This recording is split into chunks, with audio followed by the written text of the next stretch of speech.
എല്ലാവർക്കും ഓൾവേസ് സ്റ്റുഡൻറ്റിൻ്റെ ഒരു പുതിയ ക്ലാസ്സിലേക്ക് സ്വാഗതം.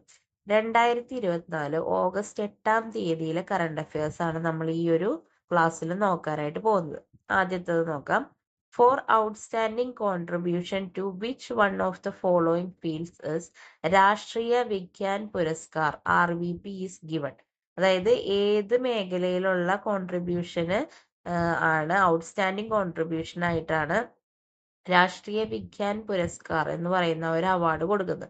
സയൻസ് ഫീൽഡിലാണ് ഈ ഒരു അവാർഡ് കൊടുക്കുന്നത്.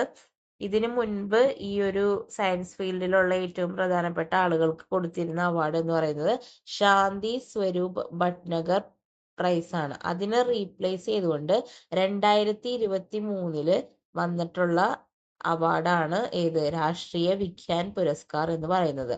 RVP award were instituted in 2023, replacing all existing science awards, including the prestigious Shanti Swaroop Bhatnagar Prize. അതായത് ഈ ഒരു പ്രൈസ് ആയിരുന്നു സയൻസ് ഫീൽഡിൽ ഉണ്ടായിരുന്ന ഏറ്റവും പ്രധാനപ്പെട്ട അവാർഡ്. അതിനെ റീപ്ലേസ് ചെയ്തുകൊണ്ട് സയൻസ് അവാർഡിനെ എല്ലാത്തിനും റീപ്ലേസ് ചെയ്തുകൊണ്ട് 2023 ഈ ഒരു അവാർഡ് കൊണ്ടുവരുന്നത്. ഏത് രാഷ്ട്രീയ വിജ്ഞാൻ പുരസ്കാർ. അപ്പൊ അതിന്റെ ഏറ്റവും ആദ്യത്തെ പുരസ്കാർ ഇപ്പൊ ഈ ഒരു അവാർഡീസ് ആരൊക്കെയാണെന്നുള്ളത് ഇപ്പൊ ഡിക്ലെയർ ചെയ്തിട്ടുണ്ട്. അതുകൊണ്ടാണ് ഇപ്പൊ ഇത് ന്യൂസിൽ വന്നത്. ഇപ്പൊ രാഷ്ട്രീയ വിജ്ഞാൻ പുരസ്കാർ ഏത് മേഖലയുമായി ബന്ധപ്പെട്ടിരിക്കുന്നത്? സയൻസുമായി ബന്ധപ്പെട്ടിരിക്കുന്നത്. ഏത് മുന്നത്തെ പ്രൈസിനെയാണ് ഇത് റീപ്ലേസ് ചെയ്തത്? ശാന്തി സ്വരൂപ് ഭട്നഗർ പ്രൈസിനെയാണ് അത് റീപ്ലേസ് ചെയ്തത്. അപ്പൊ ഈ വർഷത്തെ അവാർഡീസ് ആരൊക്കെയാണെന്ന് നമുക്ക് നോക്കണം. അതിനു മുൻപ് ഈ രാഷ്ട്രീയ വിജ്ഞാൻ പുരസ്കാർ എന്ന് പറയുന്ന ആ ഒരു അവാർഡില് ഏതൊക്കെ കാറ്റഗറീസ് ഉണ്ടെന്നൊന്ന് നോക്കാം. 4 കാറ്റഗറീസ് ആണ് RVPയിലുള്ളത്. 4 കാറ്റഗറി ഓഫ് അവാർഡ്സ്. ഒന്ന് വിജ്ഞാൻ രത്ന എന്ന് പറയുന്നത്, അത് ലൈഫ് ടൈം അച്ചീവ്മെന്റ് അവാർഡാണ്. അടുത്ത് Vigyan Shri for scientist of all ages, എല്ലാ ഏജിലുള്ള സയന്റിസ്റ്റിന് കൊടുക്കുന്നതാണ് വിജ്ഞാൻ ശ്രീ. വിജ്ഞാൻ യുവ എന്ന് പറയുന്നത് സയന്റിസ്റ്റ് അണ്ടർ 45 ഇയേഴ്സ്, 45 വയസ്സിന് താഴെയുള്ള ശാസ്ത്രജ്ഞന്മാർക്കാണ് വിജ്ഞാൻ യുവ കൊടുക്കുന്നത്. വിജ്ഞാൻ ടീം എന്ന് പറയുന്നത് ഒരു കൊളാബറേറ്റീവ് റിസർച്ച് വർക്കിന് കൊടുക്കുന്നതാണ് വിജ്ഞാൻ ടീം അവാർഡ്. അപ്പൊ ഇങ്ങനെ 4 കാറ്റഗറിയിലാണ് RVP അവാർഡ് നമുക്ക് കൊടുക്കാൻ ഉദ്ദേശിച്ചിരിക്കുന്നത്. വിജ്ഞാൻ രത്ന, വിജ്ഞാൻ ശ്രീ, വിജ്ഞാൻ യുവ, വിജ്ഞാൻ ടീം. അപ്പൊ 2024 ഇത് 30ഓളം ആളുകൾക്കാണ് ഇത് മൊത്തം ഈ 4 കാറ്റഗറിയിലായിട്ട് അവാർഡ് ഇത്തവണ വന്നിരിക്കുന്നത്. അപ്പൊ അതിൽ ഇമ്പോർട്ടന്റ് ആയിട്ട് നമ്മൾ നോട്ട് ചെയ്യേണ്ടത് രണ്ട് അവാർഡുകളാണ്, വിജ്ഞാൻ രത്നയും വിജ്ഞാൻ ടീമും.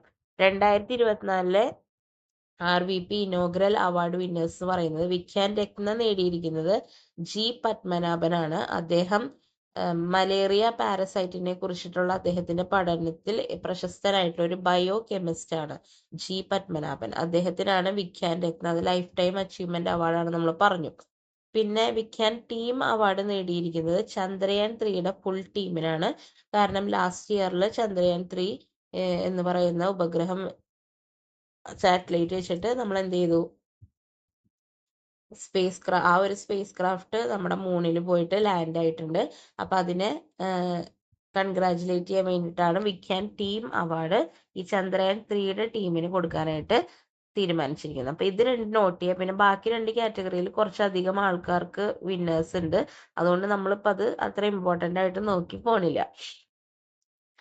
അടുത്തത് scheme initiated by national cooperative development corporations NCDC in 2010 to assist women cooperatives in undertaking business model based activities. അതായത് സ്ത്രീകൾ കൂടുതലുള്ള, അതായത് 50% കൂടുതൽ സ്ത്രീകൾ മെമ്പേഴ്സ് ആയിട്ട് വരുന്ന കോഓപ്പറേറ്റീവ്സ് ആണ് വിമൻ കോഓപ്പറേറ്റീവ്സ് ആയിട്ട് കൺസിഡർ ചെയ്യുന്നത്.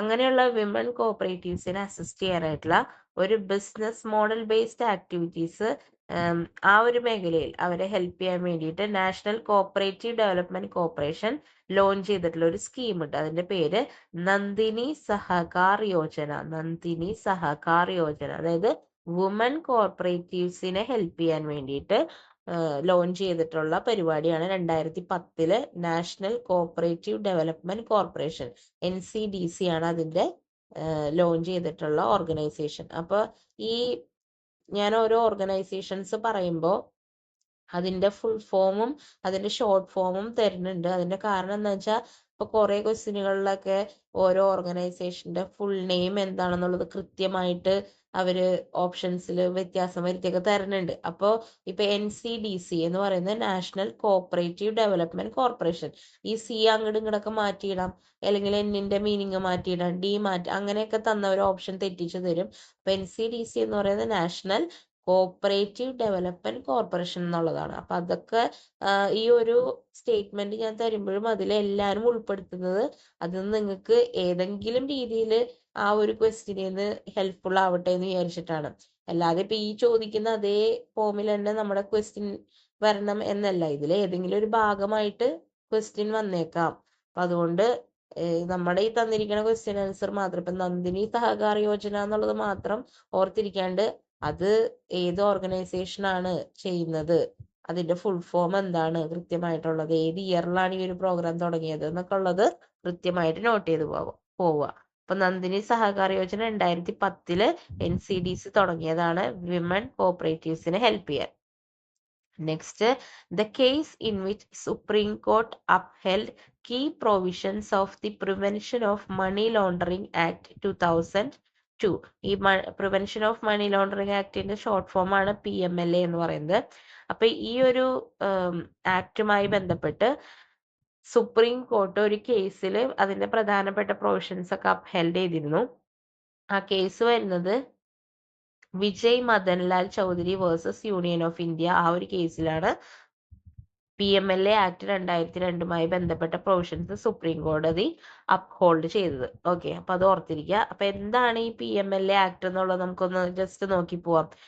അത് 2005 നിലവിൽ വന്ന ഒരു ആക്ടാണ്.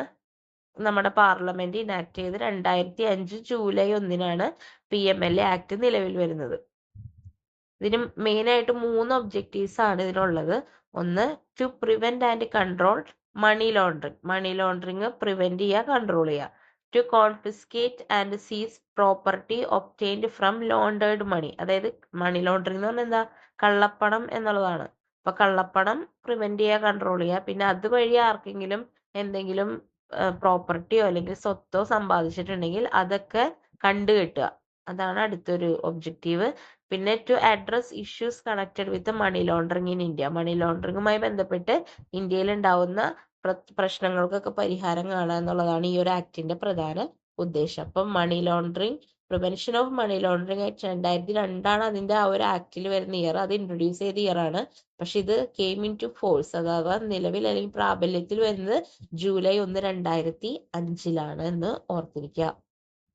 Next, a popular currency trading strategy that involves borrowing Japanese yen at low interest rate and using the funds to invest in high-yielding assets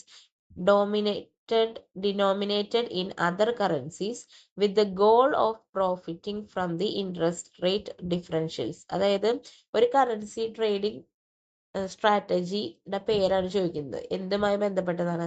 Japanese യെന്ന് നമ്മൾ വളരെ കുറഞ്ഞ ഇൻട്രസ്റ്റ് റേറ്റിൽ എന്ത് ചെയ്യും, പർച്ചേസ് ചെയ്യും. എന്നിട്ട് വേറെ കറൻസിയിലുള്ള ഹൈ ഈൽഡിങ് അസറ്റിൽ നമ്മൾ അത് കൊണ്ടുപോയിട്ട് ഇൻവെസ്റ്റ് ചെയ്യും. അങ്ങനെ ചെയ്യുമ്പോഴെന്താണ് ഗുണം? നമുക്ക് ആ ഒരു രണ്ട് കറൻസീസും തമ്മിലുള്ള ഇൻട്രസ്റ്റ് റേറ്റിലുള്ള വ്യത്യാസത്തിൽ നിന്ന് പ്രോഫിറ്റ് ഉണ്ടാക്കാനായിട്ട് പറ്റും.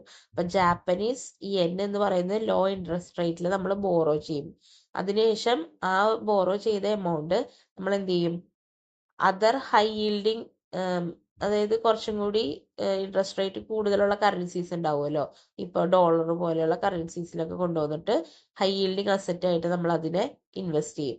അപ്പൊ നമുക്ക് ആ ഒരു ഇൻട്രസ്റ്റ് റേറ്റിൽ ഉണ്ടാവുന്ന വ്യത്യാസം കാരണം നമുക്ക് പ്രോഫിറ്റ് കിട്ടും. അത്തരത്തിലുള്ള ഒരു കറൻസി ട്രേഡിംഗ് സ്ട്രാറ്റജീനെ വിളിക്കുന്ന പേര് യെൻ ക്യാരി ട്രേഡ് എന്നാണ്. യെൻ ക്യാരി ട്രേഡ് എന്നാണ് ഈ ഒരു കറൻസി സ്ട്രാറ്റജിയുടെ പേര്. Next, counter insurgency operation conducted in Jammu and Kashmir by Assam Rifles in 1991 that eliminated 72 militants. അതായത് 72ഓളം തീവ്രവാദികൾ ഒറ്റയടിക്ക് ഒഴിവാക്കിയ ഒരു ഓപ്പറേഷൻ നമ്മുടെ ഇന്ത്യയിൽ നടന്നിട്ടുണ്ട്. 1991 ആസാം റൈഫിൾസ് ആണ് നടത്തിയത്, ജമ്മു കാശ്മീരിലാണ് നടത്തുന്നത്. അപ്പൊ ആ ഒരു കൗണ്ടർ ഇൻസർജൻസി ഓപ്പറേഷന്റെ പേര് ഓപ്പറേഷൻ ദുതി എന്നാണ്, ഓപ്പറേഷൻ ദുതി. അപ്പൊ ഓപ്പറേഷൻ ദുതി എന്ന് പറയുന്നത് ആസാം റൈഫിൾസ് ജമ്മു കാശ്മീരിൽ നടത്തിയ ഒരു കൗണ്ടർ ഇൻസർജൻസി ഓപ്പറേഷൻ ആണ്. 1991 അത് 72ഓളം മിലിറ്റൻസിനെ ഒരുമിച്ച് അവിടെ നിന്ന് എലിമിനേറ്റ് ചെയ്തു.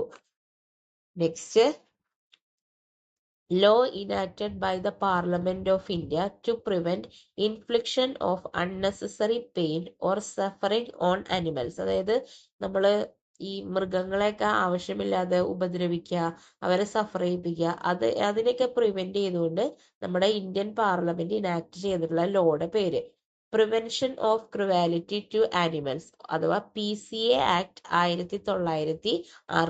PCA ആക്ട് 1960 മൃഗങ്ങൾക്കെതിരെയുള്ള ക്രൂരതകളൊക്കെ പ്രിവെന്റ് ചെയ്യാൻ നമ്മുടെ പാർലമെന്റ് ഇനാക്ട് ചെയ്ത ലോയുടെ പേര്. This act prohibits the killing of stray dogs and mandate sterilization as the only scientific and humane method of controlling stray dog population. അതായത് ഈ തെരുവ് നായ്ക്കളൊക്കെ ഉണ്ടാവില്ല, അപ്പൊ തെരുവ് നായ്ക്കളെ എന്താണ് കൊല്ലുന്നത് ഈ ഒരു ആക്ട് പ്രൊഹിബിറ്റ് ചെയ്യുന്നുണ്ട്, തടയുന്നുണ്ട്. അതുപോലെ തന്നെ ആകെ അവരുടെ അടുത്ത് നമുക്ക് മനുഷ്യത്വപരമായിട്ട് ചെയ്യാൻ പറ്റുന്നത് അല്ലെങ്കിൽ സയന്റിഫിക് ആയിട്ട് ചെയ്യാൻ പറ്റുന്നത് അവരെ സ്റ്റെറിലൈസ് ചെയ്യുക എന്നുള്ളതാണ്. അപ്പൊ സ്റ്റെറിലൈസേഷൻ മാത്രമാണ് ഏറ്റവും ആപ്റ്റ് ആയിട്ടുള്ള ഒരു മെത്തേഡ്. അവരുടെ പോപ്പുലേഷൻ കൺട്രോൾ ചെയ്യാൻ, അല്ലാതെ അവരെ കൊല്ലരുത് എന്നുള്ളത് പറയുന്നത് ഈ ഒരു ആക്ടിലാണ്. സ്ട്രേ ഡോഗ്സ് തെരുവ് നായ്ക്കളുമായി ബന്ധപ്പെട്ട ആക്ടും ഇത്, അല്ലെങ്കിൽ ആനിമൽസുമായി ബന്ധപ്പെട്ട എല്ലാ കാര്യങ്ങളും വരുന്ന ഈ ഒരു ആക്ടിലാണ്. Prevention of cruelty to animals 1960 ആണ് ആക്ടിന്റെ പേര്. ഇതുമായി ബന്ധപ്പെട്ടിട്ട് തന്നെ ഒരു റൂളും ഉണ്ട്, അതും കൂടി ഒന്ന് നോക്കാം. Rule prohibiting wanton killing of stray dogs by municipalities and require them to follow sterilisation. അതായത് ഇതുമായി ബന്ധപ്പെട്ടിട്ട് തന്നെയുള്ള ഒരു റൂളാണ്. അതായത് ഇങ്ങനെ അലഞ്ഞു തിരിഞ്ഞ് നടക്കുന്ന പട്ടികളെ ഇങ്ങനെ ഒരു ദയാദാക്ഷിണ്യം ഇല്ലാണ്ട് കൊല്ലരുത്, അവരെ സ്റ്റെറിലൈസേഷൻ മാത്രമേ ചെയ്യാൻ പാടുള്ളൂ എന്ന് പറയുന്ന ഒരു റൂൾ ഉണ്ട്. അതിന്റെ പേര് ആനിമൽ ബർത്ത് കൺട്രോൾ അഥവാ ABC റൂൾസ് എന്നാണ്. അതിന്റെ ഏറ്റവും പുതിയ വേർഷൻ 2023 വരുന്നുണ്ട്. അപ്പൊ അതുകൊണ്ടാണ് ABC റൂൾസ് 2023 പറയുന്നത്. അതിലാണ് ഈ വാൻഡൻ കില്ലിംഗ് ഒന്നും ചെയ്യരുതെന്ന് സ്പെസിഫിക് ആയിട്ട് എടുത്ത് പറയുന്നത്. അപ്പോൾ ആനിമൽ ബർത്ത് കൺട്രോൾ റൂൾസ് അഥവാ ABC റൂൾസ് 2023 ഈ ഒരു ആനിമൽസുമായി ബന്ധപ്പെട്ടതാണെന്ന് ഓർത്തിരിക്കുക. അപ്പൊ ഇത്രയാണ് ഇന്നത്തെ വീഡിയോയില്. ബാക്കി നമുക്ക് അടുത്ത വീഡിയോസിലായിട്ട് കാണാം. അപ്പൊ എല്ലാവർക്കും താങ്ക്സ് ഫോർ വാച്ചിങ്.